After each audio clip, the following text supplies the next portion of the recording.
welcome. You're watching My India, My Life Goals, a campaign where the TV9 network has collaborated with India's Union Ministry for Culture. Now, through this campaign, we are creating an awareness among citizens of India to follow their life goals. And when we say life, we mean LIFE, or lifestyle for environment. And those goals, as coined by India's Honorable Prime Minister Narendra Modi. Now, as citizens, we always keep talking about our fundamental rights, and of course, they are very important. But what's also important are our fundamental duties. There are, of course, 11 fundamental duties that every citizen must perform, and one of them is caring for and protecting our natural environment. Now, what can the companies of India do in that aim apart from us as individual citizens? And that is the theme for the digital Baitak that we are hosting at this stage, the TV9 Digital Baitak series of webinars. And today's theme is, can India Inc. preserve for posterity, adding people and planet to profit? And for this TV9 Digital Baitak, we are being joined by Mr. Arun Arora, Head Strategy and Communications, Maven Chetak Group Foundation, Dr. Rajiv Chibbar, Vice President External Affairs, CSR Policy, Government Relations and Outreach, Sajanand Medical Technologies, Anand Singhania, President IMC Chamber of Commerce and Industry and CEO, JK Enterprises. And we also have Mr. Anil Kashi Murarka, MD Mirachem Industries and founder Ample Mission, joining us. Thank you all of you for taking time out to be with us over here. I'm going to begin by asking Mr. Arun Arora. There is, of course, the all-important ESG goals, or environment and social goals, that are the hot topic of discussion both amongst companies in India and abroad. But if I can ask you, Mr. Arora, how can Indian companies contribute to this aim for preserving for posterity, adding both people and profit to the planet? First of all, I really appreciate the theme that you've chosen, Can India Inc. preserve for prosperity, adding people and planet to profit. To begin with, can we consider replacing the word profit with prosperity and also extrapolating it to make prosperity for everyone, all stakeholders? Supposing we bring in inclusive growth and replace profit with prosperity, and we ensure prosperity for everyone, then I'm sure we'll reach a step closer to the desired goal. That is number one. Number two, before we hand it over to the next set of people, I also want to add a fourth P to this equation. Why limited to 3 Ps? Supposing we bring in perpetuity. If we bring in perpetuity and perpetual resources, so that we can ensure that future generation will have ample resources left for them even after we consume, by using various methods. One of the methods could be using the 3 Rs, that is reusing, reducing and recycling. Before I'll request others also to join in now. Before we, I want to cite some interesting example to substantiate my point, but I'm sure we have other learned colleagues. Of course, we'll take it to Dr. Rajiv Chibbar, then Vice President External Affairs, Sajanand Medical Technologies. Dr. Chibbar, talk to us. India, either which way, was a leader when it comes to caring and protecting for the environment before colonization took over us. And now you have Indian companies, modern technology companies coming out of India. I'm sure we have the technology and the know-how to attain our environment social goals better than anybody else. No, absolutely. And first of all, thanks TV9 and all the other colleagues for this important discussion. I think, what our earlier speaker said is we need to move beyond the PPP model. And here, as he coined the PPP in a very different way, I would also coin the PPP in a very different way. I would say prosperity for a public purpose.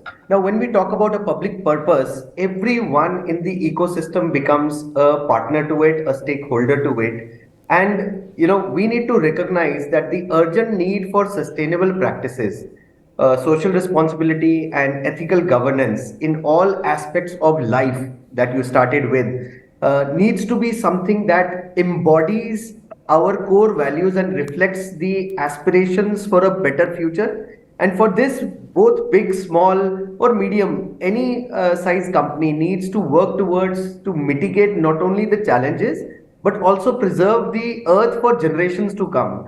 Now, this has been now recognized very well that under CSR, and since 2013, since CSR has become a major, game player within the corporate field like us, we've now coined this new buzzword called ESG, and this is passing on a trend now. Right. But I feel that this needs to really look at the kind of seriousness that India Inc. needs to look at. And the seriousness can only come when we see that happening from grassroots levels.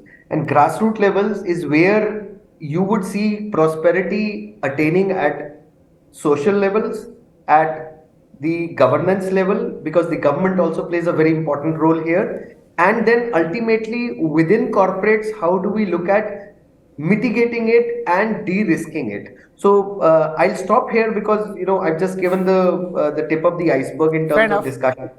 Stay with us. Let me take this across to Mr. Anant Singhania, President, IMC Chamber of Commerce and Industry and CEO, JK Enterprises. Mr. Singhania, talk to us. ESG is a term, but it's something that needs to be embodied from the company in a cultural way so that it trickles down to the last employee. Thank you, Krishna. I just want to clarify, I'm the immediate past president. I just became past this Fair early enough. this month. But thanks for having me here on TV9. And I echo what my fellow panelists mentioned. I think for sustainability and ESG, the S part is very important that there's a buy-in by the masses. I think climate change has really impacted all of us, and we've seen a very wet month of July. We've seen incessant rains and flooding and, lots of natural disasters which are doing around. What I think we need to do is we need to bring in the sensitivity of how our choices impact the climate, impact the society, impact the environment. And therefore, I think the awareness has to come in terms of how each one of us can make a difference, because India Inc. is limited, right? We have limited number of people, but when you talk about the average consumer, are they really looking at buying responsibly? Are they supporting companies which are being sustainable? Are they buying things which are recyclable? Are they buying things which are where companies are focusing on waste to riches? So I think that awareness is very important, that needs to come about. Right. We also have Mr. Anil Kashyap Murarka, MD Medicam Industries founder, Ample Mission, also joining us. Mr. Murarka, one thing if I were to ask you, what do you think is the top priority as far as the way Indian companies are going towards achieving their environmental goals? First and foremost, thank you so much for allowing me to join in. It's a pleasure being here amongst these senior panelists around. The fact is, we all talk about sustainability today. What is sustainability? I think the panelists here would agree with me. The word sustainability is talked about of late, but sustainability was always there somewhere down the line. The fact is, we need to understand whatever we are talking about right now. I'm too young to really comment on all this, but this is a very true confession before you guys. Sustainability was always there. We are just talking about it. If we were not sustainable enough, why would we be in the global market today? The fact remains, जैसे अभी अरुण जी ने कहा, Mr. Anand ji ने कहा, it's all about that awareness within us. Each one of us has to come forward to try and take something on a different level. That awareness has to be within us to do something better for the motherland. We need to ensure one thing for sure, in the generations to come, whatever best we can do today to save planet Earth would be a better tomorrow for the generations to come. Right. Eco-friendly measures, what we talk about, is the main crux today. Let's ascertain whatever we are doing, it's not about just money making, it's about saving the planet. All right, fair enough. Let me take this then across to Mr. Arun Arora again. Mr. Arun Arora, talk to us about what is happening at the in India Inc. as far as achieving environmental goals are concerned currently, and what do you think needs to be done? What do you think needs to be instituted for the way forward? Yeah, Krishna, thank you. Very relevant question. Let me begin with a confession. I don't know, somehow God decided to put me in industries which are, some of the most polluting industries. I worked with automobile for a very long time. I was with Maruti, that leads to pollution. I worked with mining sector for a long time. And currently I'm working with logistics sector. And I'm really happy to see the animation that TV9 has used shows logistics, a lorry moving across the screen. So that reminds me to share what are various things that we're going to do. I belong to this company called Chetak Logistics, and we are into logistics. Since we transport, we create pollution, we create concern for society at large. We have decided to be India's first green logistics company. Now, that's a huge challenge because you are driving diesel vehicle. How can you become a green logistics company? For starters, I'm responding to what is that India Inc. can aspire, how they can contribute. We tying up with Tata group of companies, and we are helping them develop trucks which will be run on electricity. For instance, currently we have only cars and two-wheelers, but we do not have heavy commercial vehicles. So we are doing research with Tata group of companies to manufacture and create electric trucks which we can use. That will be the one of the major area that we are focusing on. That is number one. Second big component of logistics is the warehousing. That is where you stuff your stuff, and the entire material handling equipment runs on diesel mostly. So that is the second step we are taking, wherein we are bringing in CNG driven or electric driven material handling equipment. So that is another area that we are focusing on. And like you mentioned, demonstrated on your animation, you're showing solar panels for our warehousing. We are converting the entire warehouses which will be driven by solar energy, will not be consuming normal thermal electricity at all. In addition to that, when we transport goods from place A to place B, eventually they have to reach the end consumers. So what we are going to do is we are going to even go for smaller vehicles with our partners who are actually the, take care of the last mile connectivity. We are insisting that they also use electric vehicles so that we take out the pollution out of the entire supply chain. We are working with our vendors, we are working with our dealers so that everybody in the supply chain is sensitive to this. Not only that, we're not limiting at that, like my fellow panelists mentioned correctly, that it is the role of the society as well.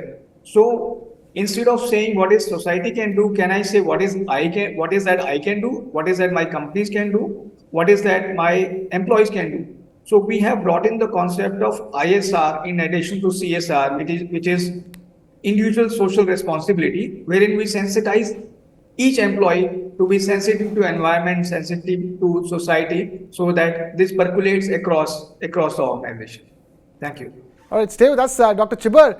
That's fascinating initiatives from Mr. Arora's end. But talk to us, big companies, when they go forward, how many of these initiatives, are able transferable to some of the bigger companies out there? And also talk to us about, some of the other trends you've witnessed in terms of companies being proactive about their environmental goals and what they're doing about it.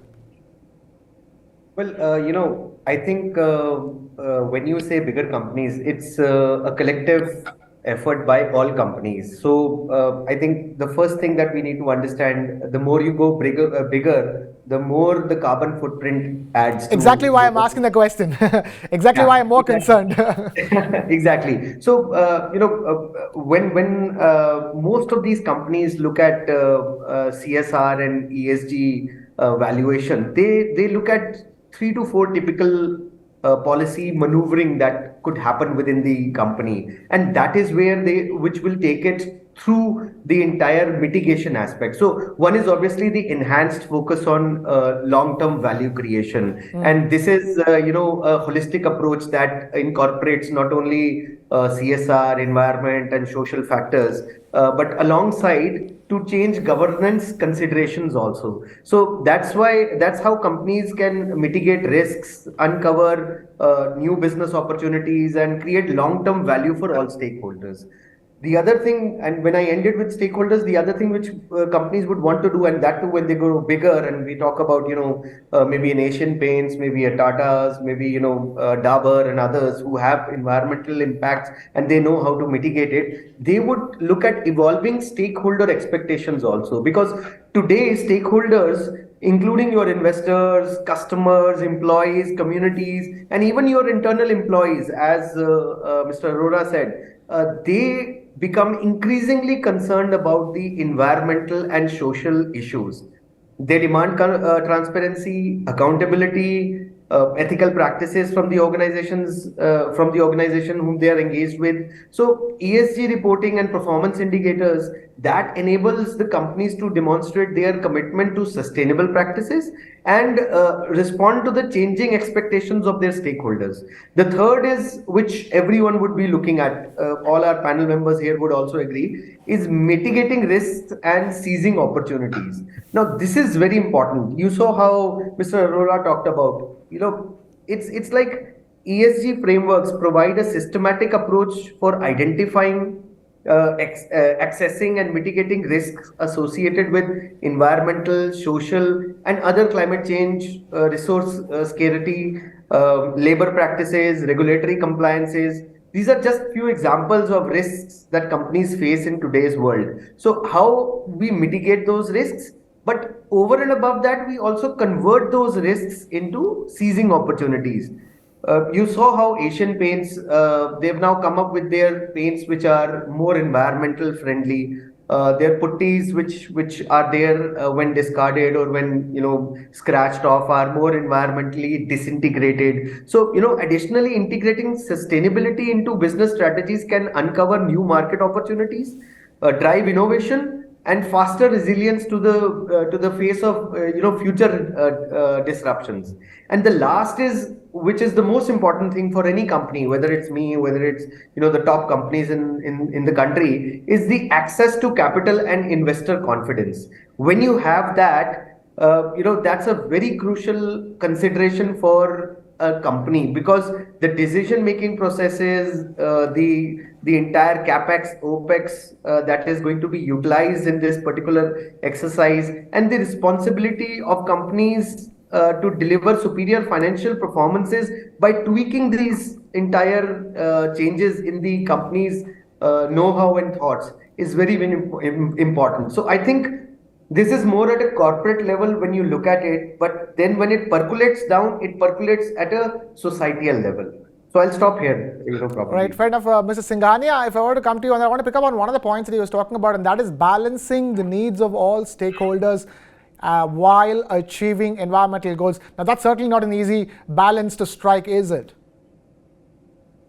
Yeah, so I think, first of all, companies need to focus on, how they can increase shareholder value.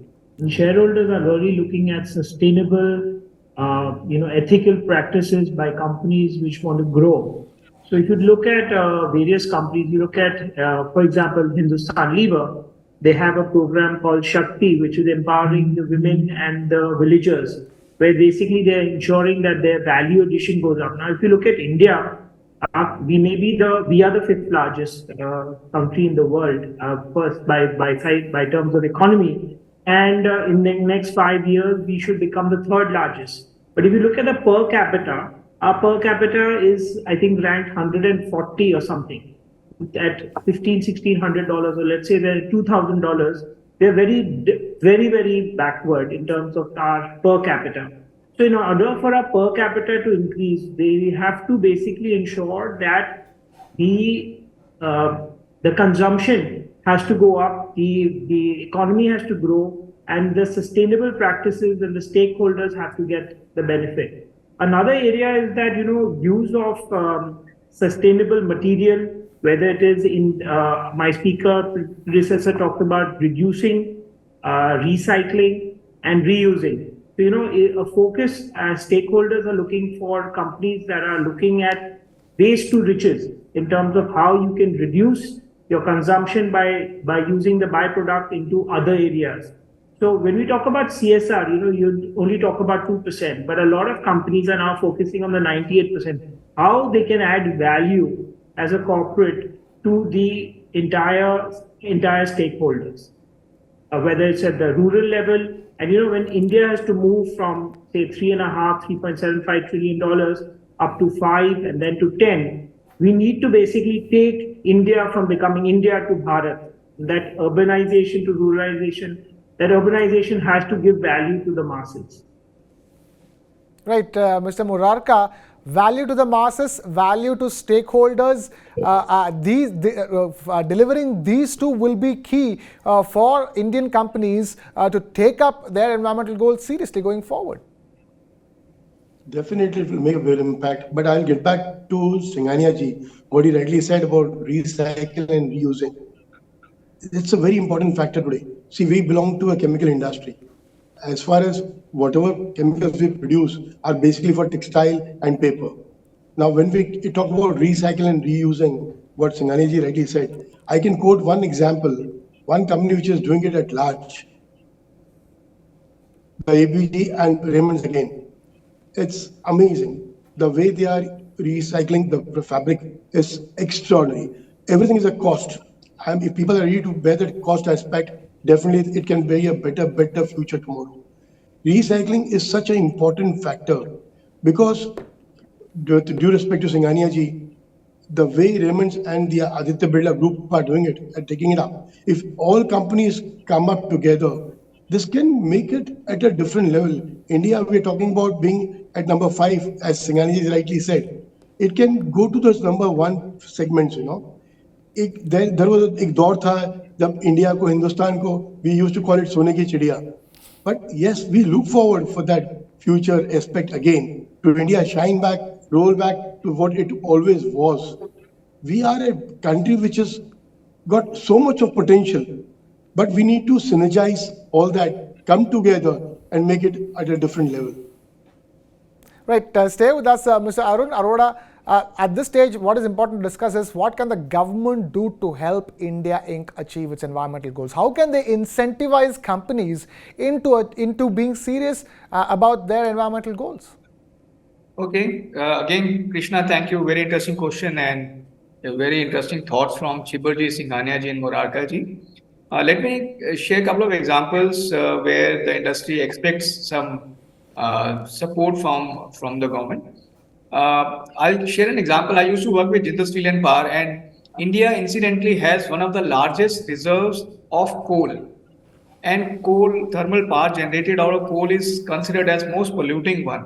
But can we spend some money on research and development? And at Jindal, I'm sure we were working on 2 huge big projects, and I'm sure other power companies are also working on the same. We were converting coal to liquid. That was one big project, and we were also converting coal to gas.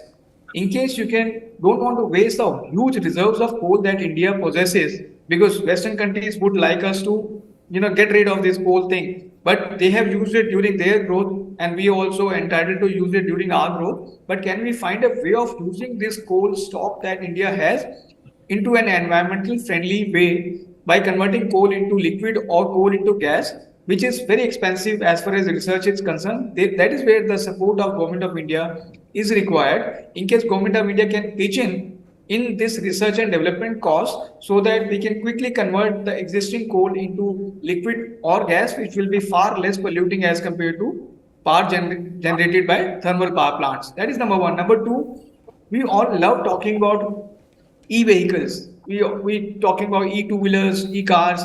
But at the end of the day, they are getting charged by using electricity, which is again being generated by thermal power plants. So that means actually we are still using those resources.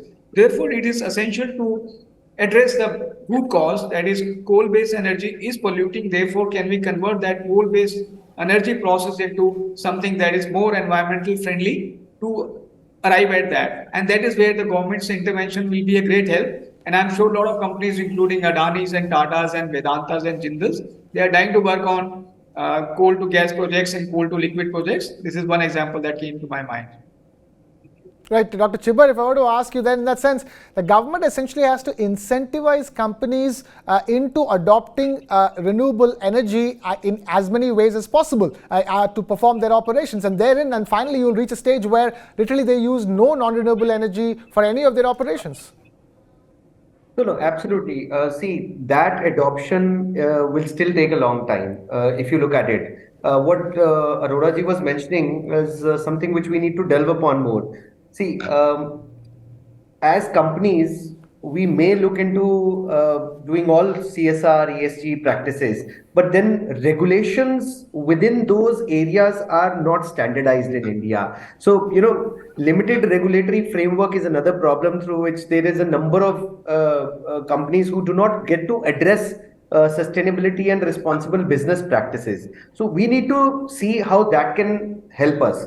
A new initiative by the Honorable Prime Minister was the Z formula, the zero effect, zero defect formula. To an extent, that's something which also looks at how corporates or companies would do less waste, do an increased environmental subjugation practice, to look at some of the resources and expertise that they can or we can spruce up. That is where we get that benefit out of it, or that is where we could get some kind of perks out of it. But then, are these enough?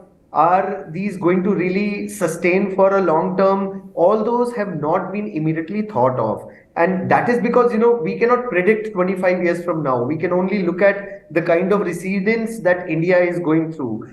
We do talk at the United Nations Climate Change Framework about how the global West for the over 125 odd years has now,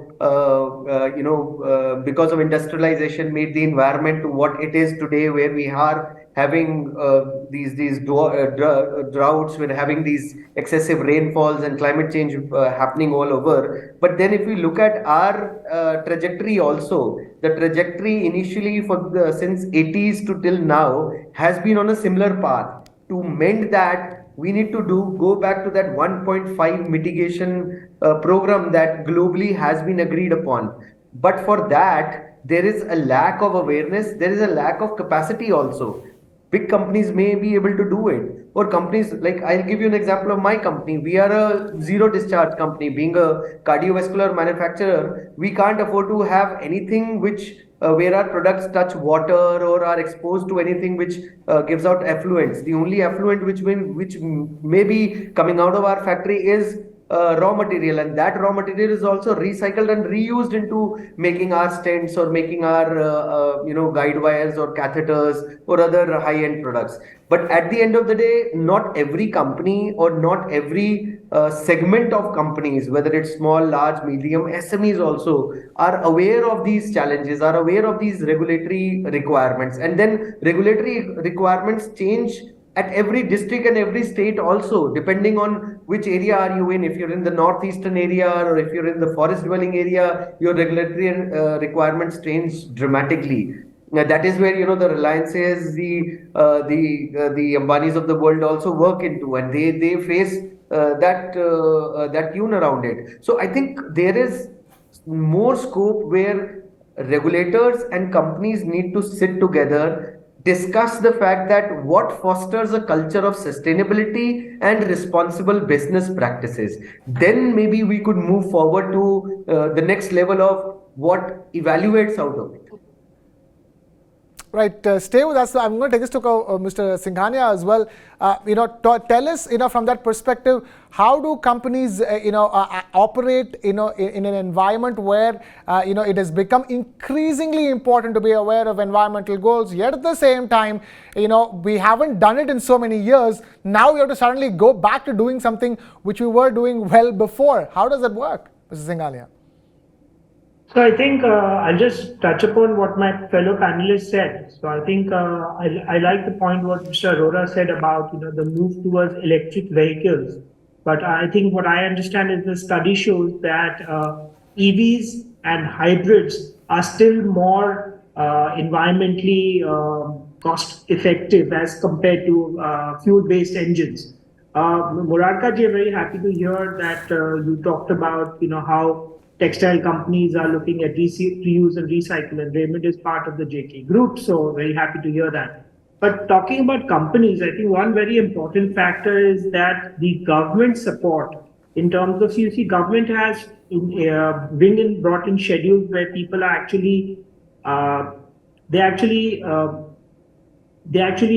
let's say they are gauging what other resources they're using, right? So you're picking up what's your water consumption, what's your electricity consumption, what are your consumption across various things. What you need to do is basically see what is your impact on environment. If you're in the construction business, what is the impact that you're doing when you're getting your materials which are coming from the earth, and how that is impacting environment. Talking about standards, I mean, today we don't have a carbon pricing, right? We talk about decarbonization, we talk about carbon being neutral, we talk about going towards net zero, but we don't have a carbon pricing. I think India has been in the forefront of several initiatives which are worldwide, whether it is our Jam Trinity or the UPI or our ability to, deliver services at the click of a button. I think India needs to take that thing forward. I mean, I'm very happy that Prime Minister Modi came up with this entire thing at COP26 on life, on this lifestyle as a change. But what can we do is collectively on the global stage? I mean, I think even the 21-day challenge, I mean, is it just, do we have to wait for global Earth Day to switch off the lights and save power, or can we do it on a sustainable basis, on an everyday basis?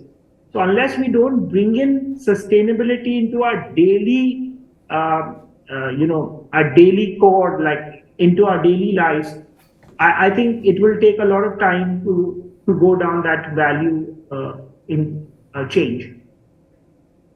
Right, stay with us. I will then take this across to Mr. Murarka only. Mr. Murarka, okay, there are ways and means of doing things at this stage despite the challenge. And some of them you yourself have figured out as well. But in a larger scale, how do companies find ways to keep replacing non-renewable energy sources with renewable energy sources going forward? I think the biggest factor here is we need to understand whatever the Honorable Prime Minister does today, every state of India has to adapt it precisely. The biggest challenges here right now is the central announces something, but every state has got its own way of taking up things. Now, how do you really eradicate that? That system has to flow in somewhere. You just can't overrule the center and keep doing whatever the state wants. Till this doesn't happen, I'm sure the fellow panelists would agree with me on this. Whatever we do, we are totally handicapped because of the state procedures. One rule has to prevail. What the center announces, every state has to follow.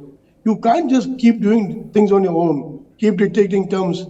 We, as small time industrialists also, it really cannot cope up with things like this, If India has to shine globally, we need to understand that has to be one rule for every state in the country. All right, Mr. Arora, I want to take the focus back away from everybody else to us, the consumer. How can we as consumers help ensure that we support businesses that are serious about achieving their environmental goals? How can we as people hold our businesses more accountable? Yeah, I think again, Krishna, I'm glad you brought it to public at large and all of us. So despite belonging to the corporate world, we are at the end of the day are citizens of India and responsible citizen of India, or at least we would like to be the responsible citizens of India. So absolutely. So renewable sources of energy is something that we all should encourage ourselves, our children to use and follow. That is number one. Parallelly, maybe going back to the earlier question of where do we expect government to help us? So we have to work on a twin path. If we want public at large to start using renewable energy, so we have to continue to bring down the cost of renewable energy. For instance, we are fortunate as far as solar energy is concerned. We have this available in abundance across India, across states, unlike certain countries like Europe and all. Our hydro energy or tidal energy or wind energy may have certain limitation. Idle plants work for say 6 months in a year, or wind mills and even tidal waves have limit of whether you have sufficient wind sourcing those sources of power. In case we encourage solar energy in a big way, for instance, China managed to bring down the cost of solar panels. Similarly, if Indian government also supports that, so why can't all of us, public at large, use solar panels or design new panels which can be put even on the walls at each of our housing societies and convert the entire solar energy into day-to-day use, unlike using the thermal power. Second is, I go back to my point about also not wasting the huge thermal power supply that we have. Let us find some ways of converting even thermal power, making it extremely environmental friendly by converting that into some form of gas. For instance, CNG and LPG is far more environmental friendly as compared to gasoline or petrol or diesel. Similarly, in case we can convert coal into gas, then all of us, whether we are using it at home, whether we are using it for our vehicles, all of us will be, as responsible citizen, will be able to convert to renewable energy or responsible conventional energy methods. Right, Dr. Chibar, that's a very important part of the entire puzzle, isn't it? Because you have companies, we need responsible companies, we need consumers who choose, who opt for products or services of responsible companies, isn't it, Dr. Chibar? Absolutely, absolutely. That's something which needs to be the demand of a consumer, and that is where behavior change comes into fact. That is where maybe corporates going to schools, corporate going to colleges, or working with them to create the kind of responsible behavior is required. Small examples. Why real estate companies? If I or we've got this entire city sprawling every now and then, and big buildings coming up. Why can't we have sustainable practices demanded by the consumer themselves, the flat owners themselves? Why can't they request Crabtree to come up with such switches, or there are already available, which we have in our offices? The moment I leave my room right now, within 35 to 40 seconds, if there is no human interface, the lights switch off. We need to have similar things, and these things the consumer needs to demand. The consumer needs to move forward to. Similarly, water practices, similarly, your sanitation practices, everything is something where behavior change needs to be at the fulcrum of it. Behavior change needs to really imbibe. And we talk, catch them young is just just some kind of a slogan, but I think we need to catch the elders also.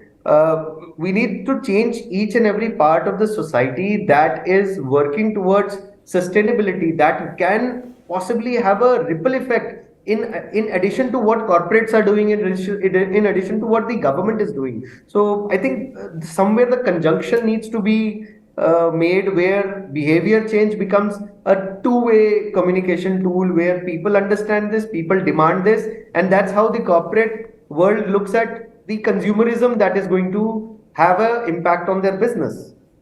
Right, Mrs. Singhania, so we can redefine the way consumerism evolves at this stage. We as consumers become responsible. We demand responsible products and services, and then correspondingly responsible companies. This is a great way of ensuring a virtuous cycle, isn't it, Mrs. Singhania? I think the question is very important. The issue is, how do we consume responsibly? So I think there are three ways how we consume responsibly. Either it is by choice, it's by fashion, or it's by a value proposition. So, if you look at what has happened in the last, say, 5-6 years, right? You look at the entire digital revolution that has happened in India.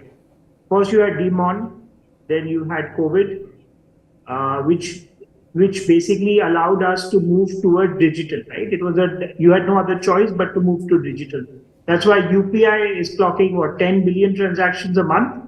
And they are expecting to clock 1 billion a day. Why is that happening? Because there's a convenience, right? So if you build in convenience and a cost which is lower than something else, there's going to be a direct shift. You don't need to tell people to consume responsibly. You don't have to tell them that, look, climate is affecting everybody, floods are happening, temperatures are rising, you must consume properly, right? It will automatically happen. Today, data is the new oil, right? So if we can look at the 90,000 startups we have in India, right? Each of these startups are there for a reason. They're trying to basically fix life issues. So if there's a solution which will work for masses, that's where the shift will automatically happen. So I think that's where we need to be. From the government also, I think a couple of things are there. I mean, we're already getting maybe a tax incentive, right? So if you put solar panels on your roofs, if you get a tax benefit, right? So then you will able to move towards renewables. Because if we need to get to net zero by 2070, it's just not going to happen by the government's initiatives. Each one of us have to be part of that role to do it. If you look at how we consume, our materials at home, do we do waste segregation? Is it only happening because society is demanded, or is it happening because we are conscious about it? Do we take reusable bags when we go for shopping, or do we consume more? Can we reduce our consumption responsibility? That's something one needs to do it at an individual level. I like that concept about individual social responsibility, because if we become conscious, as I become conscious, then collectively we can make a big impact on the society and on India. Right, Mr. Murarka, it's all about the collective effort, and at this stage, what better collective effort than increasing sales reverse way. Like consumers come and give more sales to a company because they are environmentally responsible, and that way the needs of all stakeholders are met appropriately. Indeed, again coming back to what Arora Sahab rightly said, when you talking about solar energy, how about getting it done into your own society? That's a fantastic concept. And as Singhania ji rightly pointed out, if there are some tax benefits given by the government, people will opt for it. For example, to be honest with you, the place where I am right now, I'm also a chairman of my society.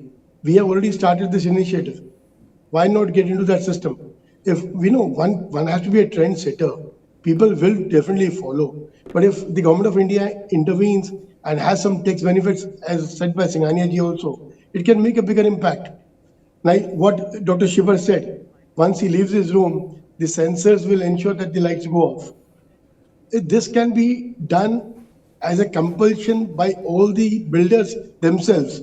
It can be a great effort, and it's not a big cost at all. All these big time builders are demanding huge prices right now. If this is just a catalyst which can be added to that, it can create a better impact. Coming back to what we said, as Singhania ji also rightly addressed, what Arora Sahab is doing, interesting again, ISR. This is what is required in the continent today for each one of us. Like for example, you should not feel कि हम अपने आप मियां मिट्टू हो रहे हैं. We basically have taken some initiatives at large, where today Bombay having huge rainfalls, monsoons at its peak, you can see the potholes throughout the continent. We have a young team of about 70 odd young boys and girls. We have been going on streets every Saturday, Sunday to ensure that we fill those potholes. Even if one life can be saved of a biker, it is great. If we all jointly get into these efforts, it makes a bigger impact for sure. Initially, when we started this, people were laughing at us. But now the traffic police and all that, they're all together with us, ensuring that we do it very smoothly and effectively. Mr. Arora, that's how truth works, isn't it? First they laugh at you, then they are against you, and then they accept it as evidently as obvious, isn't it, Mr. Arora? Yeah, absolutely. In fact, another interesting thought comes to me as we get amazing ideas from Chipper ji and Murarka ji, Singhania ji. I travel from Delhi to Gurgaon, and we see this so-called cyber city, which looks like New York or Singapore. all big glass facade buildings. Very simple, small idea. Whenever any such glass building comes up with huge buildings with glass facade, they should make it compulsory for the entire glass to be solar panels. Now there's already been discovered that all those glass panels can be converted into solar panels.